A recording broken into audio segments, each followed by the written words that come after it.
full swap regret and discretized calibration.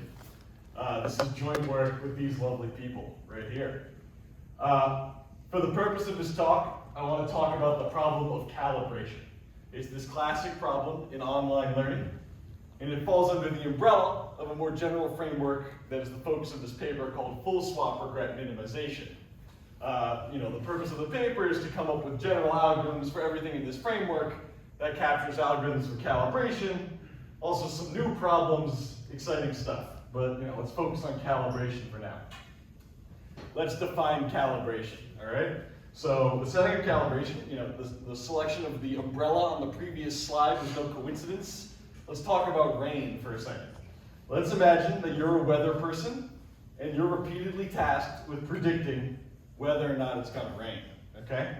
So each day you come up with some forecast and then observe if it rains or not. So formally you make your prediction, you realize some binary outcome, and you repeat. The next day you make a new forecast, realize some binary outcome. Cool. We do this for capital T days. And your goal as a forecaster is to be calibrated. Meaning that if you look back on all the days you predicted 20%, it empirically rained on about 20% of those days. If you look back at all the days you predicted 30%, it empirically rained on about 30% of those days. And the goal is to accomplish this calibrated forecasting even when this binary outcome is selected adversarially. Someone's trying to mess with you, you're still trying to be calibrated. Okay, let's add a little complexity to the picture. If you're predicting your forecasts deterministically, the adversary can just mess with you. If you're going over 50%, they'll make it sunny. If you're going under, they'll make it rain.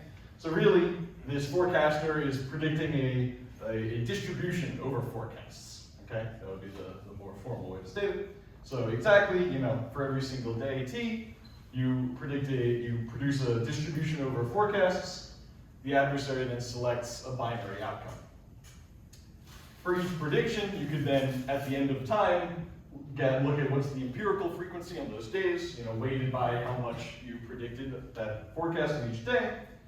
And then you define your L2 calibration error to be essentially summing over, the possible predictions of the squared error between, your forecast and the empirical frequency, weighted by how much you predicted that one thing. I'm doing a summation here, not an integral. You can think of x as like finitely supported. There's some finitely distributed forecast distribution. Cool. That's L2 calibration.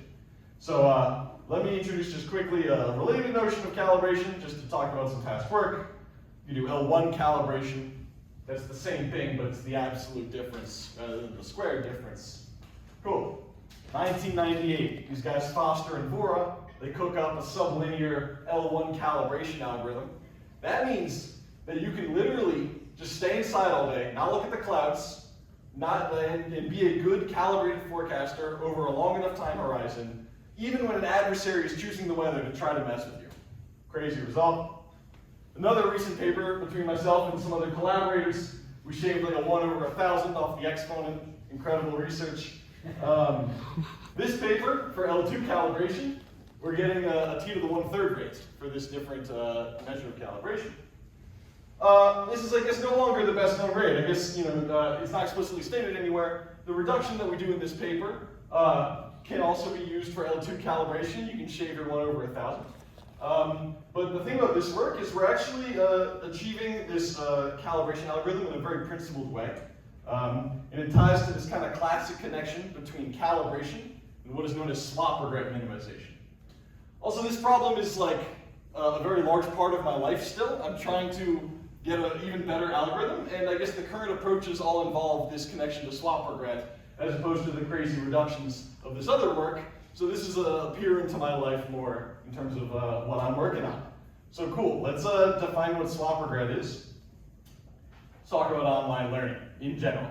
So in general online learning, you have some set of actions, and you're going to repeatedly choose an action. So at every single time step, you make a choice, and then incur some loss, as well as observe the loss of all the actions you didn't choose.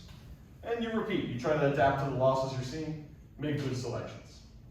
Similarly to calibration, you're allowed to select a distribution over actions, you get an expected loss. Okay, so formally make this distribution, adversary chooses the loss, is the total loss.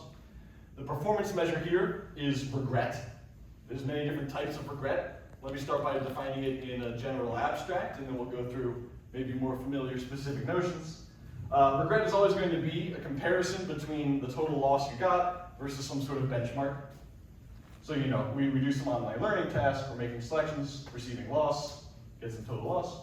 And what we're going to consider is some sort of transformation fee that we're going to take this ledger of everything that's happened during this online learning and transform all of the actions according to this transformation and look at this transformed loss. Okay? So in the most general, we define fee regret, capital fee regret, to be some sort of set of transformations, and we want our total loss to be comparable to all the transformed losses. Okay, that's the very general definition. For external regret, which is the classic, we are setting our capital fee to be the set of all constant maps, right? So we're competing with the transformations that map all our actions to some sort of best fixed action in hindsight. That's the definition that's most common, external regret. There's also this thing called swap regret, okay? And swap regret entails competing with all possible maps from the set of actions to themselves. What that would look like is, maybe you did some online learning. Some rounds you went with action A, some rounds you went with action B.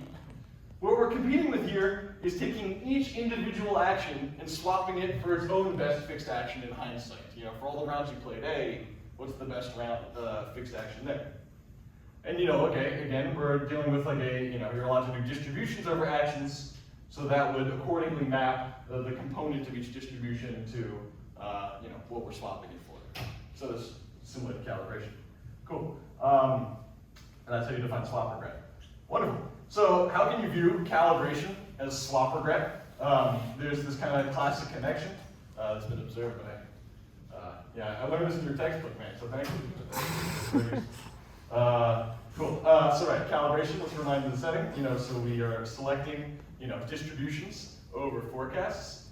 The adversary is selecting these binary outcomes. And so we're actually going to be able to map this to a swap regret instance. So what we're going to think of is, instead of this guy choosing this binary outcome, they're going to choose, a loss function that's either going to be, x squared or 1 minus x squared based on the binary outcome. And actually, swap regret here corresponds to L2 calibration. So what would swap regret be? It would be, summing over the predictions of, the loss contribution from that prediction compared to what's the best thing we could have predicted in space of that probability. What is that best swap for probability P? It's exactly the empirical frequency from before, right? The mean is what's going to minimize squared error. Cool. So you plug that in. You do your difference of squares factorization. These guys are equal. Mathematics. L2 calibration. All right, cool. So why am I calling this full swap regret as opposed to regular swap regret? It's just to disambiguate the following. I guess typically you're thinking of a discrete action set when you're doing swap regret. So your selection of a distribution over actions is corresponding to the selection of a deterministic point in some sort of convex set, which is the simplex. Here, the action set is a convex set. So my distribution over actions is a distribution over points in a convex set. And right, here all functions from n to n correspond to all the linear transformations from this set to itself.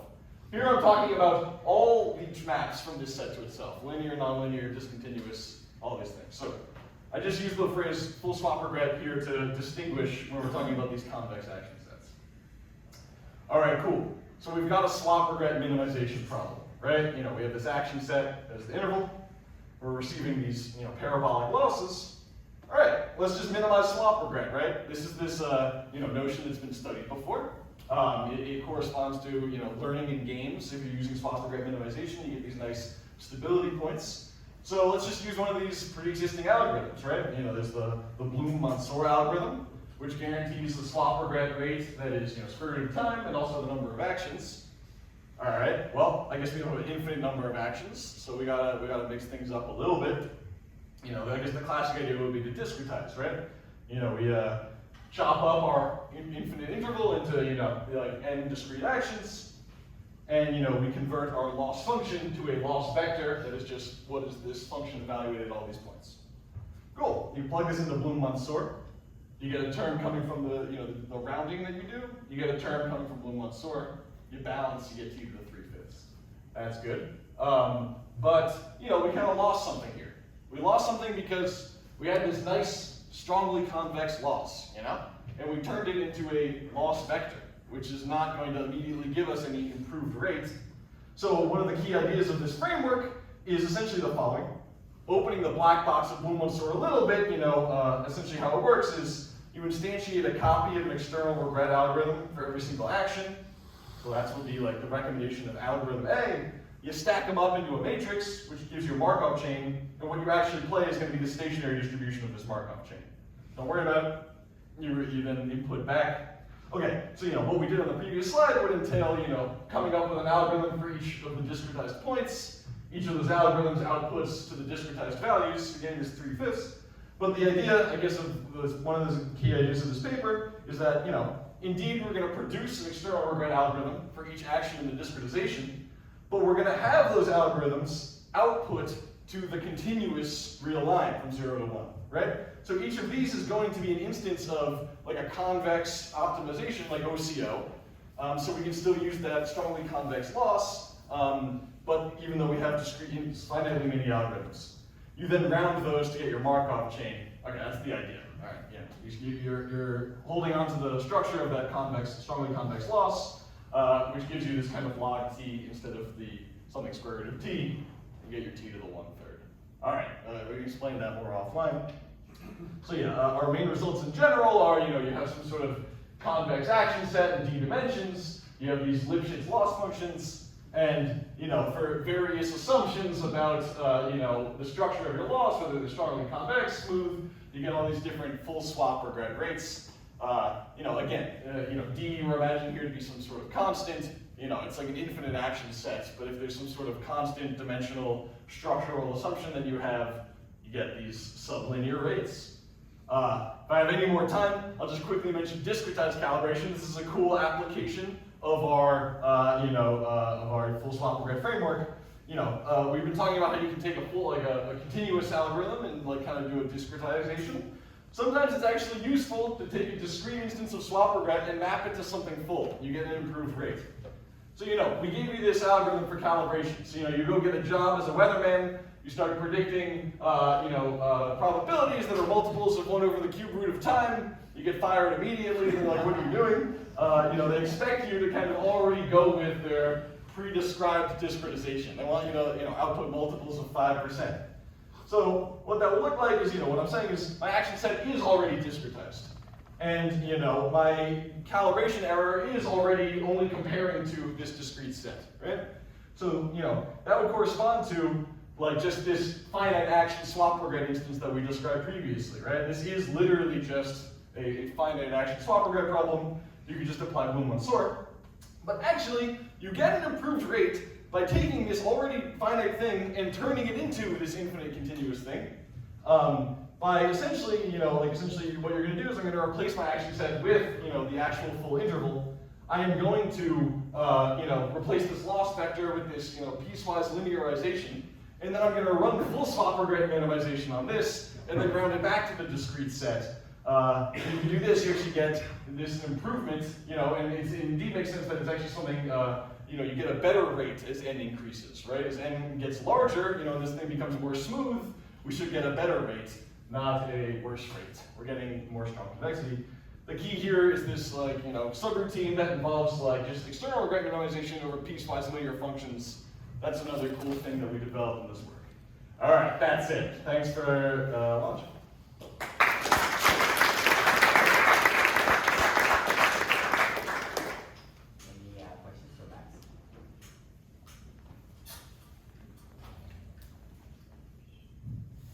Yeah, so your last thing here, when you ended up with your piecewise linear function instead, why not try to,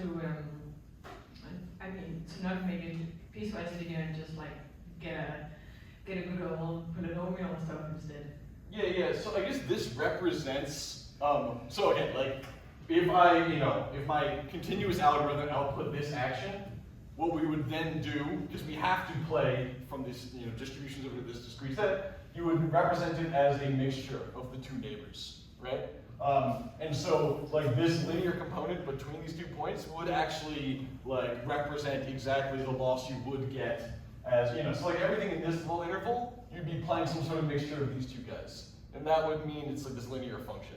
So we don't really have a choice in the fact that this is piecewise linear, but there's these interesting things that we can do when we have this function that is, because right, this isn't strongly convex, right? We can't just out of the box get the improved rates from a strongly convex function, but in some sense at a large enough scale, things do kind of like curve upward. So it's this kind of balance of, locally you get only the convex guarantee, globally you get strongly convex, you can get improved rates. Yeah, I was happy to discuss.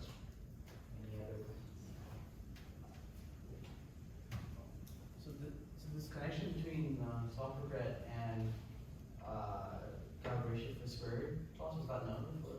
No, so the connection was known. I guess the idea is like that, like rather than we have this discretization, but having the specific external regret algorithms like playing back in the continuous setting, right? So rather than a discrete set of algorithms playing over a discrete action set, you do this discrete set of algorithms, but then going back to this continuous action set, you can take advantage of the structure of your loss function. I see. Yeah. So maybe let's take one more question with Max. The rest offline. Yeah, just a very basic question. Do you have a feeling what the correct asymptotic dependence is for like d equals 1? And I think you said at some point that you can actually do better than a third. Yeah, man. What's the right answer? I guess it's somewhere between like 1/3 minus 1,000, and I think it's 0.08 would I guess be the lower bound from that other paper. I think it's t to the 1/5. Some of the people I work with think it's t to the 1/4. Maybe it's some crazy log. Who knows? Okay, maybe I'll ask you for intuition. Yeah, we'll figure that out in short order. All right, everyone. Thanks.